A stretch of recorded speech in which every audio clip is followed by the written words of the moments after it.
ভারতের বিভিন্ন স্থানে ছদ্মবেশে শেখ হাসিনাকে প্রতিনিয়ত পালিয়ে বেড়াতে হচ্ছে। 5ই আগস্ট পদত্যাগের পরে প্রাণের ভয়ে ইন্ডিয়াতে পালিয়ে যান শেখ হাসিনা। তাকে প্রথম কিছুদিন ইন্ডিয়া স্বীকৃতভাবে আশ্রয় না দিয়ে ইন্ডিয়ার একটি এয়ারবেজে রেখেছিল। পরবর্তীতে শেখ হাসিনাকে স্বৈরাচার আখ্যা দিয়ে কোনো দেশ আশ্রয় না দেওয়ার কারণে ইন্ডিয়া নিজেই বিপাকে পড়ে যায়। রয়ের প্রোটোকলে তাকে রয়ের সেফ হাউসে নিয়ে যাওয়া হয় এবং সামাজিক যোগাযোগ মাধ্যমে কিছু ভিডিও খুবই ঘুরপাক খাচ্ছে এবং বিভিন্ন হেডলাইনে ছড়িয়ে পড়ছে।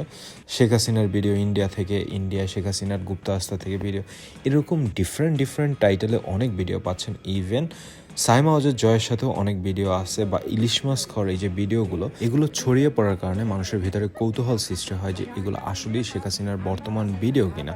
আমাদের আপডেট নিউজ 24-এর পক্ষ থেকে ভিডিওগুলো যাচাই বাছাই করা হয় এবং দেখা হয় এই ভিডিওগুলো অনেক পুরানো এবং বোরকা পরা যে ভিডিওটা বারবার দেখা যাচ্ছিল সোশ্যাল মিডিয়ায়, এটা এআই থেকে জেনারেট করা একটি ভিডিও যেটার কোনো সত্যতা নাই বা ভিত্তি নাই।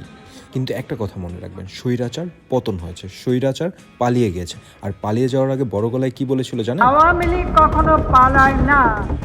আওয়ামী লীগ পালায়, মোদির হাত ধরিয়ে এরকমভাবে ইন্ডিয়াতে পালায়। মোদি ছাড়া আর আওয়ামী লীগের ভরসা নাই এখন।